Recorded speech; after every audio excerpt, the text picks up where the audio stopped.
जय श्री कृष्णा। मेरे पास ना कमेंट्स आए हैं कि कान्हा जी को गर्म कपड़े क्यों पहनाए जाते हैं।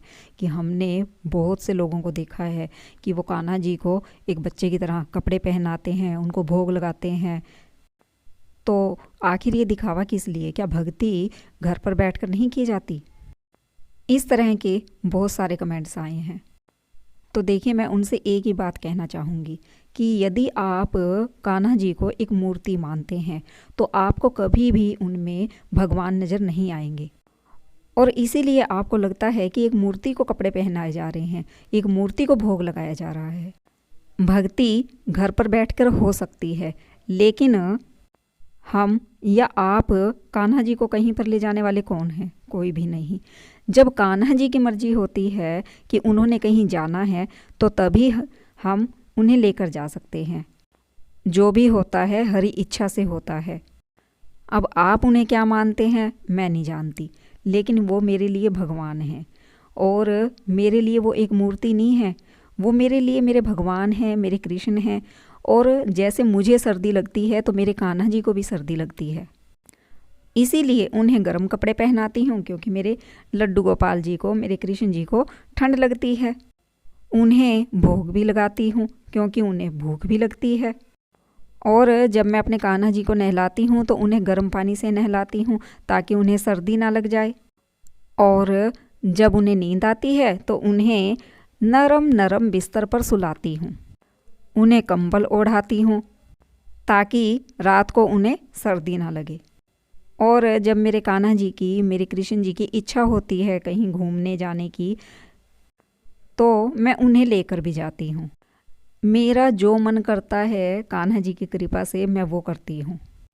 अब जिन लोगों ने इस तरह के कमेंट्स किए हैं कि कान्हा जी को गर्म कपड़े क्यों पहनाते हैं, भोग क्यों लगाते हैं, उन्हें घर में क्यों नहीं रखते, बाहर क्यों लेकर जाते हैं, क्या घर पर बैठकर भक्ति नहीं की जाती, तो मैं उन लोगों के लिए कहना चाहूँगी कि यदि उन्हें इस चीज़ों से प्रॉब्लम है तो वो मत देखें, क्योंकि उन पर अभी हमारे कान्हा जी की कृपा ही नहीं हुई।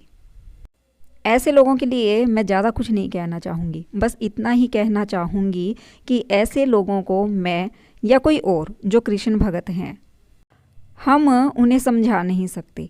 उन्हें जब भी समझाएंगे मेरे प्रभु, मेरे कान्हा ही समझाएंगे, मेरे कृष्ण जी ही समझाएंगे। ऐसे लोगों को समझाकर अपना समय बर्बाद करने से अच्छा है कि उस समय में हम भगवान का नाम लें, हरे कृष्ण महामंत्र का जप करें। अब जिसे जो समझना है समझें, लेकिन मेरे कृष्ण जी मेरे हैं और मुझे वो सबसे अधिक प्रिय हैं। श्री कृष्ण जी की सेवा तो किस्मत से नसीब होती है। और आपको वो भगवान की लीला भी याद होगी, जब एक कुबड़ी राजा कंस के लिए चंदन का उपटन तैयार करके लेकर जाया करती थी और राजा कंस की उसको सेवा करनी पड़ती थी। लेकिन जब एक बार, सिर्फ एक बार श्री कृष्ण जी की नज़र उस कुबड़ी पर पड़ी तो उस कुबड़ी ने श्री कृष्ण जी को एक बार चंदन का लेप लगाया और भगवान की इतनी कृपा हुई कि वह एक सुंदर नारी बन गई।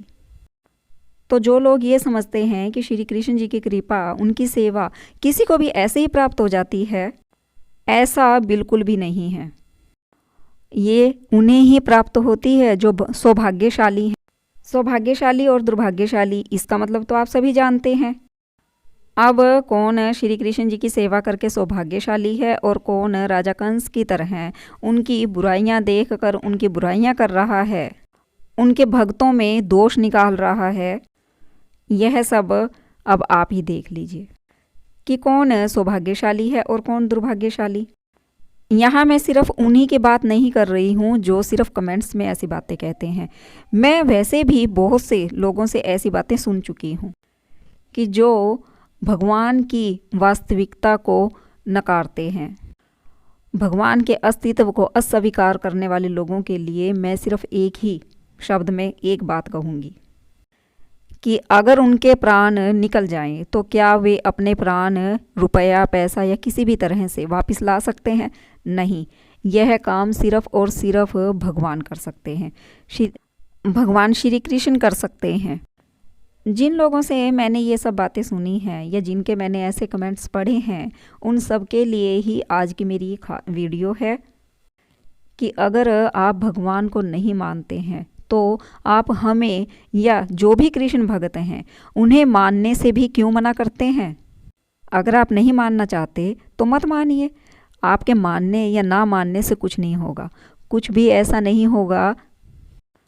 आप लोगों के मना करने से हम भगवान श्री कृष्ण जी के अस्तित्व को मानना बंद कर देंगे, उन्हें वस्त्र पहनाना बंद कर देंगे, उन्हें भोग लगाना बंद कर देंगे। वो बाहर घूमने नहीं जाएंगे, सब काम होंगे भगवान श्री हरि की इच्छा से।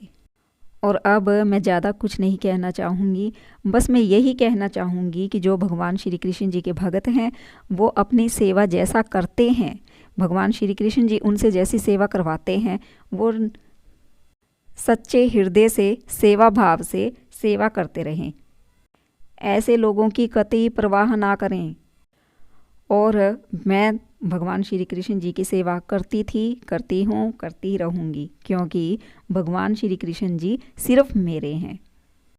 जी हाँ, श्री कृष्ण जी सिर्फ मेरे हैं। लेकिन यदि आप भी कहेंगे कि कृष्ण जी मेरे हैं तो वे आपके भी हैं।